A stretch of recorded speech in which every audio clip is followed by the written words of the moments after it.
On débute. Alors, merci à tous ceux qui sont présents et puis à ceux qui reverront ce webinaire une fois qu'il sera enregistré et mis sur notre site.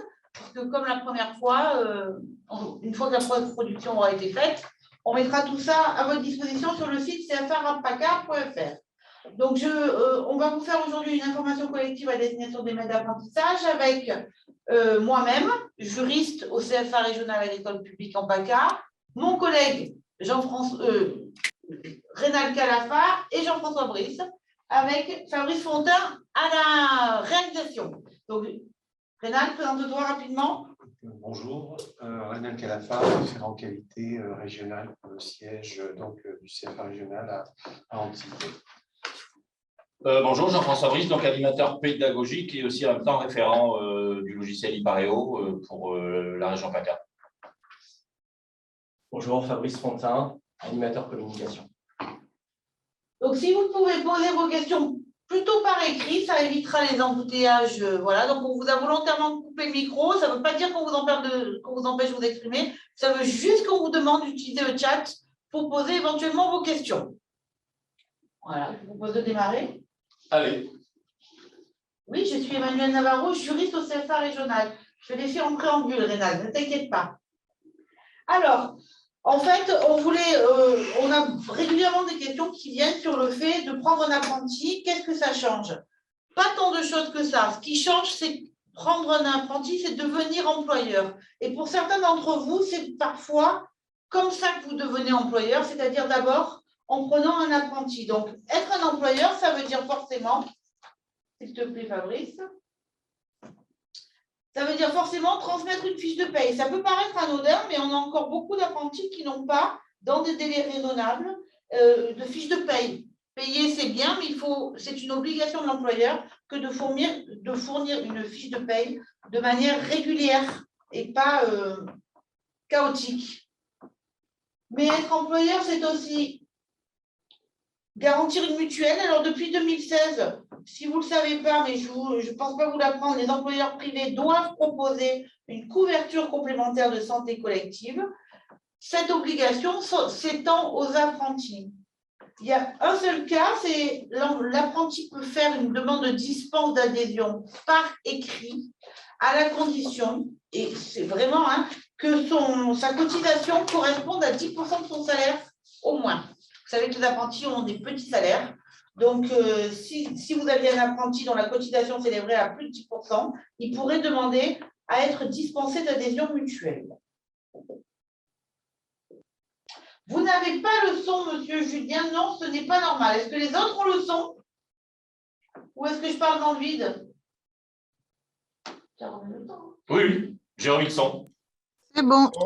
Merci. Merci. C'est bon, c'est bon. C'est bon, c'est bon. Ok, voilà. Super, merci. Alors, désolé, monsieur, mais le problème il vient de votre côté, pas du nôtre. Ouais, il faut activer le son en bas à gauche. Donc, je reprends. Donc, on a fourni une mutuelle, une fiche de paye et également tout ce qui est panier repas, MG. Alors, MG, pour ceux qui ne savent pas, c'est le minimum garanti. Au 1er janvier 2022, le minimum garanti s'est élevé à 3,76 €. Et tous ces éléments-là, vous les retrouvez dans votre convention collective. Donc, pour les petits employeurs qui seraient un peu déboussolés, c'est vraiment dans les conventions collectives que vous allez retrouver les options supplémentaires que vous fournissez ou pas à votre employé, à votre apprenti. Enfin, maintenant, on est dans la partie un peu plus réglementaire, sécurité, puisqu'on va parler du document unique de prévention des risques. Donc, je vous rappelle que depuis 2001, chaque entreprise, à l'embauche du premier salarié, et je vous rappelle que l'apprenti peut être le premier salarié, chaque entreprise qui embauche un salarié doit avoir un document unique d'évaluation des risques, le fameux DUER. Ce DUER est obligatoire et doit être mis à jour au moins une fois par an. C'est de ce document unique que vont découler les EPI, les équipements de protection individuelle de vos salariés. Puisque je vous rappelle que c'est en constituant le document unique que vous allez identifier les risques qui ne sont pas, qu'on ne peut pas supprimer, ou une protection collective n'est pas envisagée, et dans ces cas-là, on passera à une protection individuelle. je profite de ce moment pour vous rappeler que les EPI sont de la responsabilité de l'employeur, c'est lui qui doit les fournir, c'est lui qui doit s'assurer que le jeune ou le moins jeune, mais dans mon cas, que l'apprenti les porte, et c'est également lui qui doit s'assurer qu'ils sont entretenus et en bon état. Dans la même veine, et c'est souvent le cas sur les exploitations agricoles, quand on prend des apprentis, quand on a des salariés, pardon, on devient employeur de main-d'œuvre et on est soumis à de nombreuses règles, et notamment tout ce qui est conformité du matériel et les normes électriques. Encore une fois, moi j'ai rencontré, et souvent je rencontre des agriculteurs qui ont des machines qui fonctionnent parfaitement bien, mais qui ne sont pas conformes. Dans ces cas-là, elles ne peuvent pas être mises à disposition des apprentis ou des salariés quelconques qui sont sur l'entreprise. Le chef d'entreprise peut toujours les utiliser, mais il doit s'assurer qu'elles ne sont pas utilisables par les personnels. De la même façon, quand vous êtes employeur de main-d'œuvre, vous êtes soumis à des contrôles de normes électriques qui reviennent au moins tous les 2 ans. Donc, je vous encourage fortement à vous rapprocher notamment de la MSA ou des préventeurs de la MSA ou de la sécurité sociale qui vous accompagneront pour être certain que vous avez bien rempli toutes ces obligations. Enfin, on arrive à ce qui peut paraître le moins évident. Certes, l'apprenti va à l'école, il va bien en formation, mais il est avant tout un salarié. Et en tant que salarié, c'est vous et vous seul qui avez le pouvoir disciplinaire, comme sur les autres salariés vis-à-vis de votre apprenti. Donc, c'est vrai qu'on se retrouve souvent dans des situations où l'apprenti peut vous poser des difficultés au sein de votre entreprise et où vous allez vous retourner vers la formation en disant qu'est-ce qu'on fait? Qu'est-ce que vous faites? Parce que l'élève est turbulent. Non, l'élève n'est pas turbulent, c'est bien votre salarié qui est turbulent et ça relève du droit du travail. De la même façon, si en formation, votre apprenti venait à poser des difficultés quelconques, vous seriez le premier à être consulté et c'est vers vous qu'on se retournerait pour que justement vous exerciez le pouvoir réglementaire, le pouvoir disciplinaire. Je vais vous donner un exemple tout simple. Il y a une absence qui n'est pas justifiée, enfin il y a une absence au sein de l'entreprise, de la formation, pardon. Nous vous informons de cette absence et c'est vous, si elle n'est pas justifiée, qui allez la déduire du salaire. Nous, on n'a pas de pouvoir là-dessus. Donc, c'est bien vous qui allez exercer pleinement votre rôle d'employeur. Et enfin, le dernier point, mais pas des moindres, vous êtes responsable de ce qu'on appelle la DSN. Donc, la DSN, je rappelle, ou je vous fais découvrir, que c'est un gros mot qui veut dire déclaration sociale nominative. C'est un fichier dématérialisé qui permet mensuellement de calculer les cotisations, mais surtout de les transmettre aux différents organismes sociaux. C'est aujourd'hui une obligation. Quand on a un salarié, on doit faire la DSN. Donc, ça pose la question, notamment dans les petites structures, des établissements, des employeurs qui n'ont pas recours à un tiers équipé d'un logiciel qui permette la DSN. Dans le cadre de la MSA, et je m'engage que pour la MSA, parce que je vous rappelle qu'on a encore un CFA agricole, j'ai jamais eu le cas ailleurs, il existe, la MSA met à disposition justement des employeurs ce qu'ils appellent TESA+, qui est un support qui permet, depuis 2020, de faire la DSN, y compris quand il s'agit d'apprentis. Donc, en tant qu'employeur, tous les mois, vous devez télétransmettre des données sur votre apprenti et sur vos autres salariés. Ça passe par la DSN. Donc, soit c'est votre comptable qui s'en occupe, soit vous passez par TESA+, si vous n'avez pas de comptable. Des questions? Non? Alors, on avance. Il faut quand même qu'on s'arrête 2 minutes sur la particularité de l'apprenti mineur, puisque vous savez qu'en France, de manière générale, les mineurs sont protégés et cette protection est d'autant plus renforcée quand il s'agit de salariés. Donc, je voulais voir avec vous 4 points précisément sur qu'est-ce qu'un apprenti mineur, en quoi ça vous engage et en quoi ça diffère. Alors d'abord, mettez-vous en tête qu'il n'y a pas d'heures supplémentaires quand il s'agit d'un mineur. Un mineur, ça travaille 35 heures par semaine. On peut prévoir des heures supplémentaires à titre exceptionnel, mais vous allez comprendre à quel point c'est compliqué puisqu'il faut au préalable avoir obtenu l'autorisation de l'inspecteur du travail après avis médical. La seule exception qui a été introduite lors de la dernière réforme, c'est dans le cadre des métiers de chantier. Et ça a été précisé, des métiers des chantiers de travaux paysagers. Donc, je ne parle, dans notre cas, nous, que des travaux paysagers. Si vous allez travailler en chantier travaux paysagers, vous pouvez effectivement, de manière pérenne et sans accord préalable, aller jusqu'à 40 heures par semaine. On s'est rendu compte que c'était difficile de libérer un jeune quand on est en chantier, c'est-à-dire à l'extérieur, et à moins qu'on le laisse au bord de la route, on ne le libérait pas forcément. Donc, pour les chantiers, ils peuvent avoir des heures supplémentaires régulières, mais sinon, ça n'est pas possible. Bien évidemment, avant 16 ans, il n'y a pas d'heures supplémentaires, aucune, jamais. Ensuite, je vous rappelle, pour ceux qui ne le savent pas, mais quand vous prenez un apprenti mineur, la loi prévoit que les mineurs sont interdits de certains métiers, de certaines activités, parce qu'elles sont trop dangereuses, soit physiquement, soit au niveau de la morale, enfin, voilà. Mais un jeune qui est en formation, on conçoit qu'il puisse quand même avoir besoin de ces travaux. Et donc, vous pouvez faire une déclaration d'utilisation de machines dangereuses auprès de l'inspection du travail. Cette déclaration est forcément préalable à la mise en œuvre du jeune sur la machine en question. Elle se fait tous les 3 ans, elle a été grandement simplifiée. Si vous avez des questions là-dessus, n'hésitez pas à aller sur le site de l'adresse, vous trouverez tous les éléments. L'adresse étant la nouvelle directe, hein, pour ceux qui ne savent pas, ça reste toujours l'inspection du travail. C'est à renouveler tous les 3 ans, une simple déclaration, mais une déclaration nécessaire. Enfin, le repos hebdomadaire, il est de 2 jours. Je vous rappelle que dans le privé, sauf convention collective, sauf accord préalable, enfin, je mets des gros guillemets, moi je parle que du droit commun, le repos hebdomadaire, chez nous, il est de 35 heures. Pour un mineur, il est de 48 heures. C'est bien 2 jours et 2 jours consécutifs. De la même façon, le repos journalier, c'est-à-dire entre le moment où il arrête de travailler et le moment où il reprend, est de 12 heures. Vous pouvez, quand vous êtes dans des métiers de l'agriculture, là-dessus, je vais quand même me permettre de distinguer, vous pouvez considérer que les jeunes ne travaillent pas le dimanche. Les apprentis, de manière générale, ne doivent pas travailler le dimanche. Il y a des métiers, et avec les récentes ouvertures de formation qu'on a eues, c'est de plus en plus vrai, il y a des métiers où c'est autorisé, les métiers d'hôtellerie, les métiers de bouche, même les apprentis mineurs peuvent travailler le dimanche. Pour l'instant, nous, on a encore majoritairement de l'agriculture. En agriculture, ce n'est pas prévu.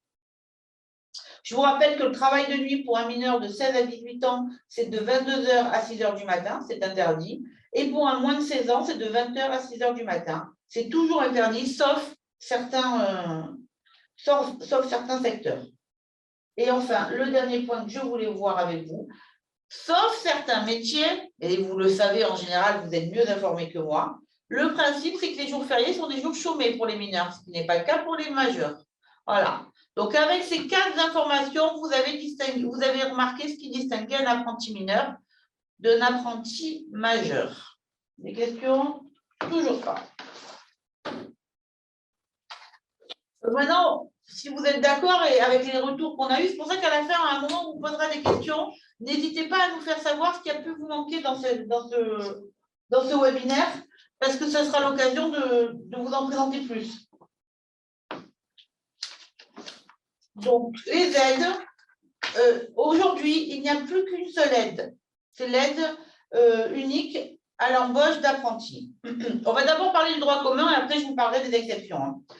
Cette flèche, elle est là pour vous montrer que l'aide, elle ne sera déclenchée qu'à la fin. Donc, l'avis du dossier, c'est que vous signez le contrat. Ensuite, vous allez l'envoyer au CFA. Lui-même va devoir le traiter. Et ma foi, souvent, on a des échanges réguliers avec vous et on vous explique qu'il manque des éléments. Donc, ce traitement peut être plus ou moins long. Une fois que le dossier est complet, avec votre accord, puisque vous êtes mandataire, nous transmettons le dossier à l'OPCO. L'OPCO a lui aussi, ses délais de traitement. Mais il y a des périodes, vous savez, où ils sont un peu plus débordés que d'autres. Ils doivent également vérifier le contrat. Et à un moment, c'est eux qui vont déposer le contrat auprès des services du ministère. Et c'est à ce moment-là, et uniquement à ce moment-là, quand le ministère aura enregistré le contrat. Donc, pour vous, ça va notamment se traduire par l'obtention d'un numéro d'enregistrement. Quand ce contrat aura été enregistré, le ministère transmettra à l'ASP. Donc, vous voyez, c'est quand on bascule du vert, au jaune. C'est une fois que ce sera transmis à l'ASP que l'ASP mettra en place le versement de l'aide. Et donc, c'est pour ça que les délais au moment de la signature peuvent vous paraître très longs. Ils sont très efficaces. Une fois que l'aide a été mise en place, elle tombera tous les mois. Ce sera 1/12 de la prime. Elle tombera à la condition que vous ayez fait la DSN, puisque c'est la DSN mensuelle qui va déclencher le paiement de cette aide. Par contre, la mise en place initiale peut être un peu longue. Si vous reprenez la flèche que je viens de vous montrer, vous vous rendez compte qu'à aucun moment, il n'y a de lien entre le CFA et l'ASP. Donc, nous en sommes désolés. Ça n'était pas forcément le cas dans l'ancienne organisation, mais aujourd'hui, on ne peut pas vous aider, on ne peut pas accélérer la procédure, on n'a pas de lien avec l'ASP. Donc, je vous encourage vivement, si vous avez des retards sur le versement de votre aide, si vous n'avez pas été contacté par SILAE étant le portail qui permet d'échanger avec l'ASP, normalement c'est eux qui entrent en contact avec vous, je vous encourage à vous armer de patience et appeler le numéro que je vous ai indiqué, à savoir le 0809 549 549. Pour rappel, en temps normal, le montant de l'aide est de 4 125 € la première année, 2 000 la seconde année et 1 200 la troisième année, s'il y a une troisième année de formation, pas de redoublement, hein, c'est-à-dire typiquement dans un bac pro, seconde, première, terminale. Normalement, c'est accessible pour les diplômes qui vont jusqu'au bac et pas au-delà, et pour les entreprises de moins de 250 salariés. Comme vous le savez, on est encore en pleine crise sanitaire. Dans le cadre de cette crise sanitaire, le gouvernement a mis en place un plan de relance. Un des points de ce plan de relance a été de soutenir l'apprentissage en offrant à tous les employeurs d'apprentis, quel que soit le diplôme et quelle que soit la structure, une aide exceptionnelle de 8 000 € la première année de contrat. Donc, ce qui veut dire que tous les contrats qui ont été signés ou qui seront signés jusqu'au 30 juin 2022 toucheront la première année, tous les mois, 1/12 de 8 000 € d'aide. Cette aide se substitue aux 4 125 quand vous y êtes éligible. C'est-à-dire que si vous avez vous-même un apprenti qui poursuit des études niveau bac ou en dessous, la deuxième année du contrat avec ce jeune, vous aurez l'aide de 2 000 € divisé par 12, puisque vous êtes toujours versé tous les mois. Par contre, si vous avez un BTS ou si vous êtes une entreprise de plus de 250 salariés, la deuxième année éventuelle du contrat, il n'y aura pas d'aide de prévu. Des questions? C'est des questions? On fera oui, non, juste voilà. à la fin de ta partie, vu qu'on n'est pas nombreux, on fera pour les professionnels quelques questions à l'oral. D'accord. S'il y en a. Non, oui, volontiers. Enfin, le moment toujours un peu douloureux et enfin celui qui suscite le plus d'échanges en tous les cas dans mon service, c'est toujours le moment de la rupture. Donc, je vous rappelle toujours comment fonctionne votre contrat. Vous le signez. Alors, il est toujours de bonne loi de faire en sorte que la signature soit décalée du début du contrat. Hein. C'est bien que tout ne soit pas mélangé parce que ça nous permet administrativement d'avoir du temps et donc de gagner en qualité. Donc, vous avez la signature, puis vous avez le début du contrat. Quand votre contrat débute, vous avez une période probatoire qui est de 45 jours consécutifs ou non en entreprise. C'est-à-dire que ne sont comptés que les jours où l'apprenti est venu dans votre entreprise. Moi, je conseille toujours, quand on en est là, que ce soit à l'apprenti ou à l'employeur, de prendre un calendrier et de cocher les jours où vous avez vu votre apprenti. Les jours où il était en formation ne comptent pas dans ce délai. Les jours où il était malade ne comptent pas. Le jour où il était absent ne compte pas. Le jour où il a passé son permis de conduire et qu'il n'est pas venu ne compte pas. Donc, la période probatoire où vous avez la possibilité, vous comme l'apprenti, de faire une rupture unilatérale peut vraiment s'allonger dans le temps. on arrive facile à 3-4 mois, parce que selon les périodes, un peu les vacances, vous avez fermé votre entreprise une semaine pour Noël, puis il y a eu de la formation, puis il a été malade, surtout en ce moment, on a eu le Covid, voilà. Vous pouvez très vite arriver à ce que les 45 jours, alors c'est des jours, ce n'est pas des demi-journées, hein. S'il est venu que le matin, ça compte une journée, hein. Mais voilà, 45 jours non consécutifs ou non, uniquement en entreprise, ça peut s'étaler dans le temps. Donc, vous n'êtes pas satisfait de votre relation avec l'apprenti ou lui. Si vous êtes dans ces 45 jours, il suffit de faire une rupture unilatérale. Donc, vous lui signifiez sur une feuille libre que vous ne souhaitez pas le garder, vous mettez fin au contrat. Par contre, vous vous assurez toujours d'avoir la preuve qu'il a reçu cette information. Donc, soit par lettre commandée avec accusé de réception, soit vous faites une copie, vous lui faites écrire dessus, remis en main propre le. S'il n'y a pas les tribunaux sont très clairs, si on n'a pas cette preuve qu'il a été reçu, la rupture n'est pas effective. Vous pensez toujours à informer votre pôle contrat des évolutions et notamment de la rupture.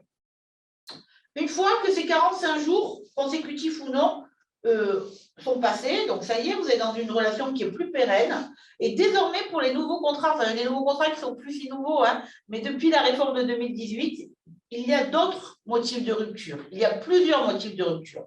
Donc, bien évidemment, vous pouvez toujours rompre d'un commun accord.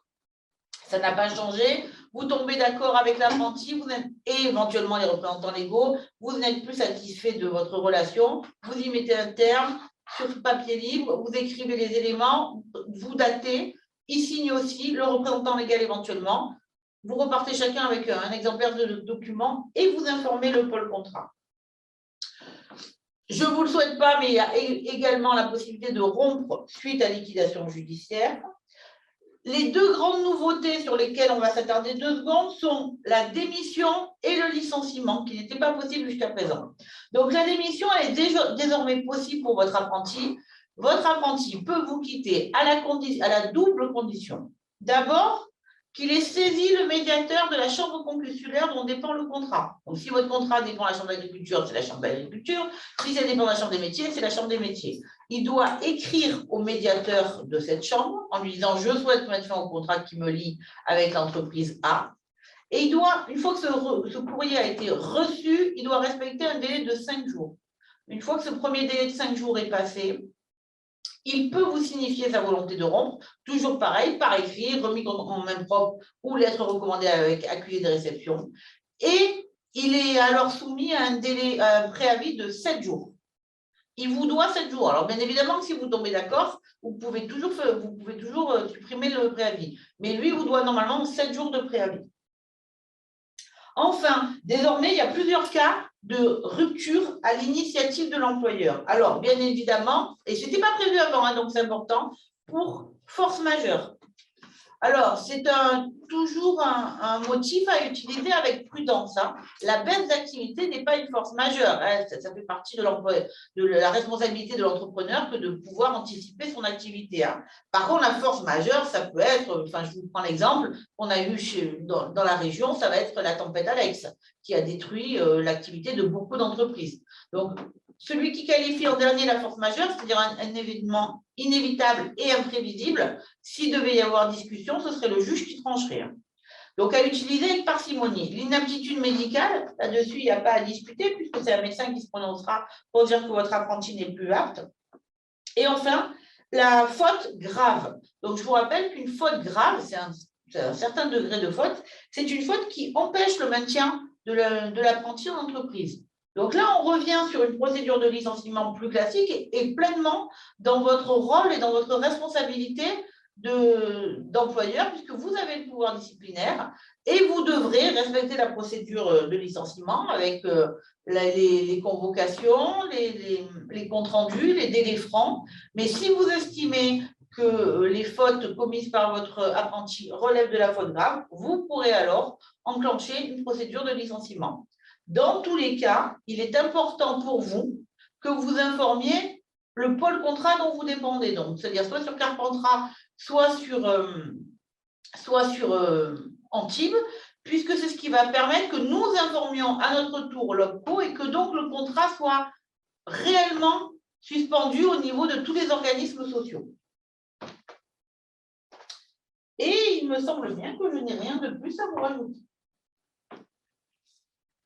Donc, j'ai été assez claire ou vous avez des questions? C'est le moment de lever la petite main jaune si quelqu'un la trouve. Ouais. On est dans les temps, donc on peut prendre 1 minute ou 2 pour répondre à les questions à l'oral. Des questions émanant des professionnels, je le rappelle. Alors, j'ai été brillante, tout le monde a tout compris. Ok, eh bien écoutez, on continue, on va passer à la partie un peu plus pédagogique. Donc là, on va discuter essentiellement de ce qu'on appelle l'alternance et la pédagogie de l'alternance. Et donc, le but, je vais essayer de ne pas vous noyer avec des mots trop compliqués. Ah, il y a des mains, pardon. Allez-y, vous pouvez prendre la parole.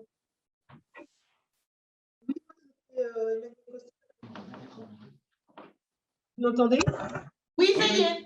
Oui, je voulais savoir si vous pouviez nous repréciser le nouveau cas de rupture dans le cadre d'une démission. Vous avez parlé de la possibilité de démissionner là, pour un apprenti et donc il doit saisir la chambre consulaire. Du coup, de quelle manière? Est-ce qu'il y a un… Il doit, pareil, toujours pareil, c'est par écrit. Hein. Vous savez, en droit, on ne plaisante pas beaucoup. Hein. Donc, il adresse un recommandé pour avoir une date certaine au médiateur de la chambre consulaire dont il dépend. Ce médiateur, alors la plupart des chambres aujourd'hui répondent, hein, ce n'est pas toujours automatique, mais la plupart des chambres aujourd'hui répondent. Qu'il réponde ou pas, une fois qu'il a la preuve de la réception de son courrier, il compte 5 jours calendaires. Et une fois ces 5 jours calendaires, il peut adresser à son employeur la lettre de démission. Avec un préavis de 7 jours. Il n'y a pas de réponse à attendre Non, elle n'est pas automatique, elle n'est pas nécessaire en tous les cas. De plus en plus de médiateurs le font, parce que les médiateurs se mettent progressivement en place. De plus en plus de médiateurs le font, mais par contre, pour l'instant, en tous les cas, ce n'est pas une obligation d'avoir une réponse. L'obligation pour lui, c'est d'avoir l'accusé de réception, comme quoi son courrier a bien été réceptionné par la chambre dont il dépend. J'ai répondu à votre question? Oui, après, il y avait juste une autre question quand on a des apprentis qui sont absents, donc que ce soit maladie ou du coup qui ne se présentent pas à l'école ou en entreprise, est-ce que ça a un impact sur les aides?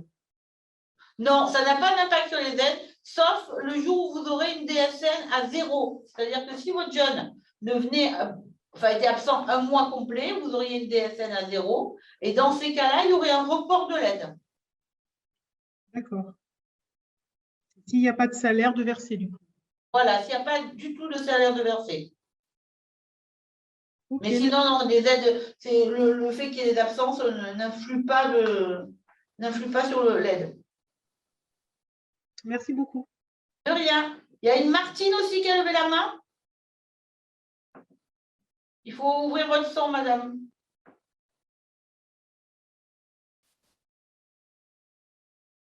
Faire. Pardon?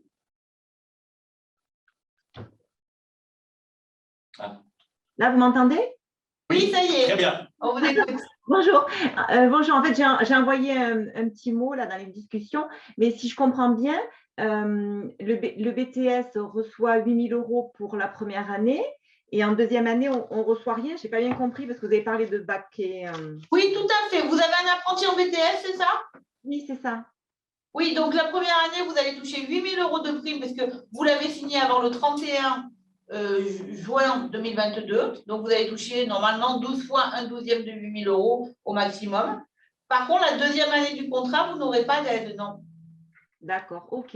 Ben, merci. Et si vous reprenez un BTS cette année, je vous encourage vivement, si c'est possible, à le signer avant le 30 juin 2022. D'accord, ok. Moi, mais là, il est pour 2 ans, donc du coup, d'accord. Okay. Voilà. Alors, vous avez gagné 4 000 € par an, on va dire. Oui, je comprends, ouais. D'accord. Madame, c'est un dispositif exceptionnel. Hein. Il n'est pas impossible qu'il y ait une prolongation, que ce soit revu. Voilà. Moi, je vous donne les informations aujourd'hui, mais peut-être qu'on aura des nouvelles d'ici cet été. Quoi. Ça va dépendre notamment de l'activité économique et des difficultés qu'on peut rencontrer. D'accord, ok, parfait. Merci. De rien.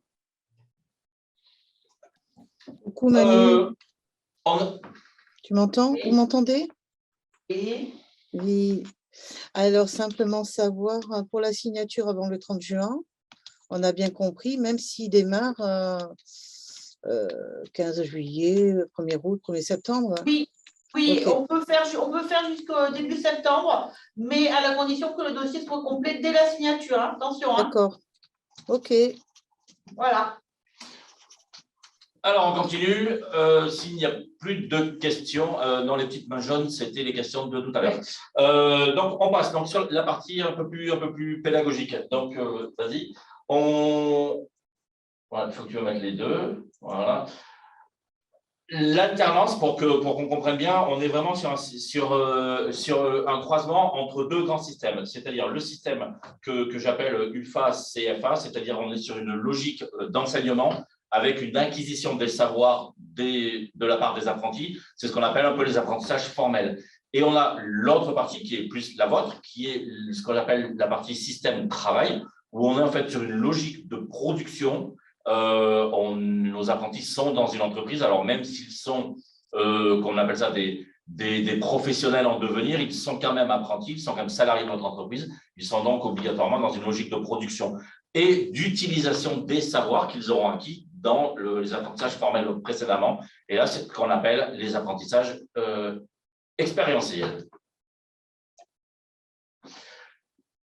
Si on rentre un petit peu plus dans la pédagogie de l'alternance, la pédagogie de l'alternance, c'est vraiment un partenariat entre l'entreprise et le CFA. Quand je dis un partenariat, il y a énormément de liaisons entre le CFA et l'entreprise. Déjà, vous avez, vous et nous, en charge de la formation des jeunes, donc on a un peu les mêmes tâches. Vous avez aussi les entretiens tripartites, donc les entreprises viennent ou le CFA vient vous rejoindre et discuter avec vous par rapport aux entretiens tripartites. Vous avez aussi l'implication des professionnels dans l'évaluation. Alors ça va dépendre du diplôme sur lequel sont vos apprentis et ça va dépendre du site de formation. Je vous rappelle que nous, le CFA régional, on a 14 sites de formation dans la région et tout le monde n'est pas censé fonctionner peut-être de la même manière. Donc du coup, là, ça va être propre à chaque établissement. Là, moi, je vous donne des informations génériques. On va avoir aussi la présence de professionnels dans les jurys. Donc, il faut savoir que toutes les évaluations passées par vos jeunes sont validées par des jurys. Donc, du coup, des professionnels sont aussi présents. Donc, il y a une implication. Vous allez avoir des visites en entreprise de la part des formateurs pour pouvoir discuter des apprentis. Et puis, vous allez avoir aussi, dans certains cas, ou pour certains diplômes, certains métiers, certains sites, des professionnels qui viennent à l'intérieur des établissements pour discuter pendant des phases d'apprentissage avec les apprentis pour parler de leur métier, de leur expérience, de leur parcours. Ce qui est important dans la pédagogie d'alternance, justement, c'est la prise en compte de l'expérience acquise en entreprise. C'est important par rapport à la formation initiale scolaire, c'est-à-dire que l'apprenti qui est en entreprise, il a une véritable expérience, il apprend un geste professionnel. Et pour nous, pédagogues, c'est important aussi de baser nos cours sur ces retours en expérience.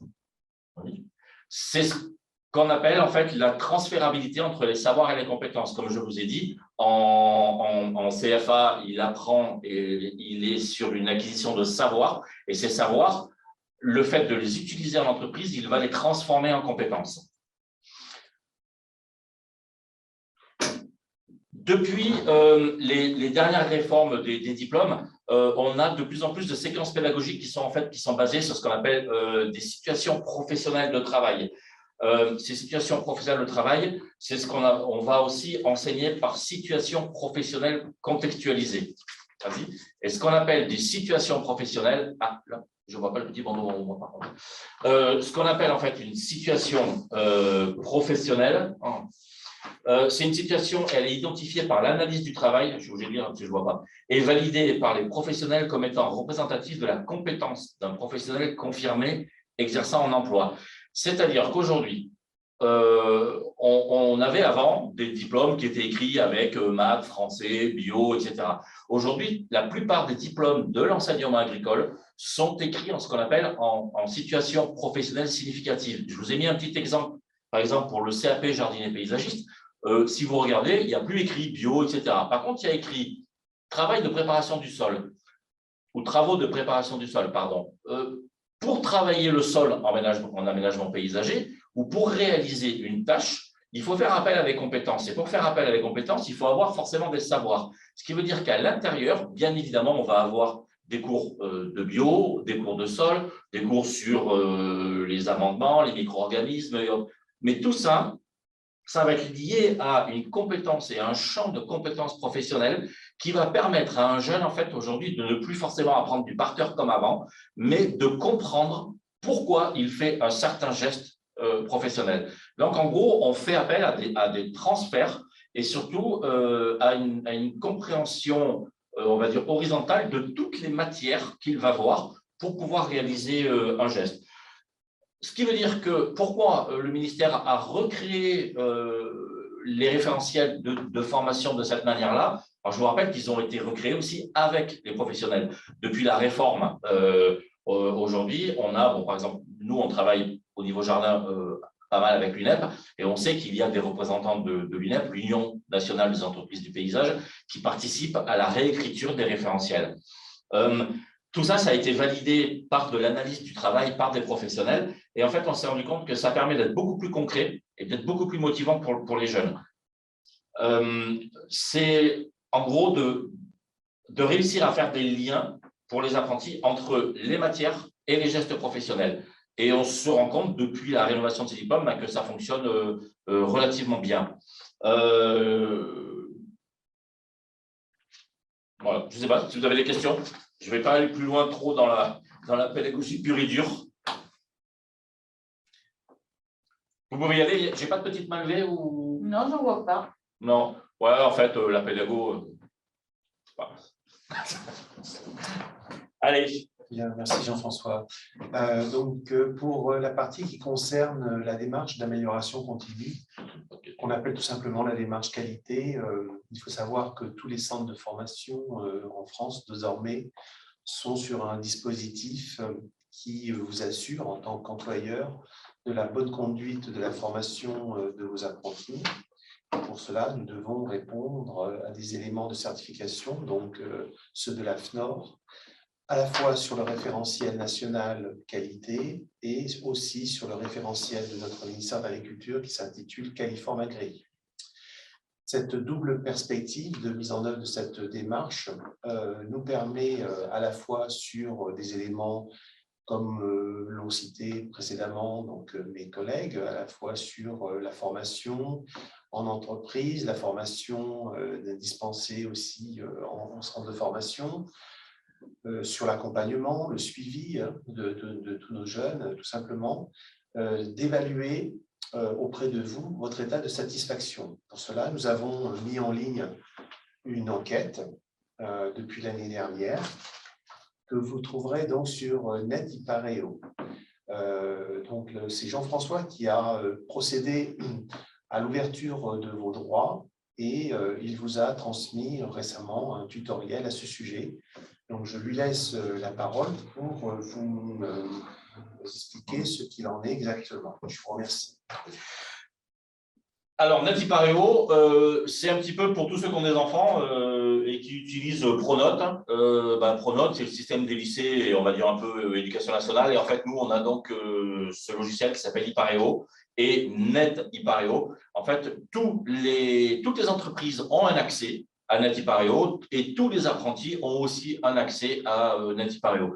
Alors, c'est très simple d'utilisation, c'est exactement le même principe que Pronote, c'est-à-dire que vous allez sur le site qui est écrit, le petit lien en bleu, là, cfrapaka.imag.cloud, et puis ensuite, vous avez une authentification, avec un identifiant, un mot de passe. Normalement, en tant que professionnel, vous êtes censé avoir ces codes, soit parce que c'est le site dont vous dépendez qui vous les a envoyés.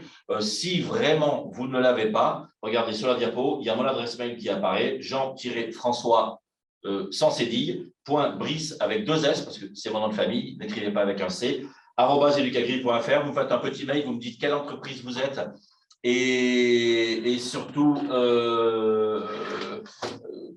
quel apprenti, le nom de votre apprenti. Il faut savoir que les codes sont nominatifs, c'est-à-dire ils sont donnés aux gens qui sont identifiés comme maîtres d'apprentissage. J'ai parfois des chefs d'entreprise qui m'appellent et qui me demandent d'avoir un code NetIPAREO. Et là, je leur répète, je leur réponds souvent que c'est donné au maître d'apprentissage et c'est aussi donné aux personnes physiques. C'est-à-dire qu'il n'y a pas de code pour l'entreprise Jardin des Halles. Il y a des codes uniquement pour des personnes physiques. Ensuite, quand vous êtes à l'intérieur, voilà ce que vous voyez assez rapidement. Alors, vous avez un petit onglet accueil, vous avez un petit onglet rapide qui s'appelle apprenant sous contrat. Et donc là, vous allez voir, en fait, si vous avez un apprenti, 2 apprentis, 3 apprentis, vous allez voir rapidement la fiche de votre apprenti, en fonction évidemment de ce que chaque site va donner comme information. Donc, vous allez avoir en fait, les coordonnées de votre apprenti. Vous allez avoir à côté le planning. Donc, vous verrez tout de suite les périodes dans l'entreprise et puis les périodes en centre de formation. D'ailleurs, quand il est en centre, regardez là, hop, voilà, vous avez une espèce de petit carré vert où il y a écrit en centre. Et puis, s'il est en entreprise, il y a un petit carré rouge avec écrit en entreprise. Mais s'il est en entreprise, je pense que le matin, vous l'aurez vu. Vous allez avoir aussi en bas à gauche tout ce qui est absence et sanctions. Donc là, vous allez retrouver en fonction, évidemment, ça, je vous donne des informations générales, ça va dépendre de ce que chaque site va renseigner. Mais vous aurez un état des absences et un état des sanctions de votre apprenti. Et puis, vous allez avoir aussi une partie, ce qu'on appelle cahier de texte. Donc, vous allez pouvoir voir éventuellement les devoirs, entre guillemets, le travail qui est donné à votre apprenti et autres. Voilà. Et après, il faut vous amuser un petit peu à regarder. Dans la partie documents que vous avez en haut, vous pouvez retrouver le contrat d'apprentissage, voilà, tout ça. C'est vraiment un peu le même principe que Pronote. Ça fonctionne très bien. Il faut prendre l'habitude d'y aller. Et comme vous l'a dit Rénal, en ce moment, sous le petit,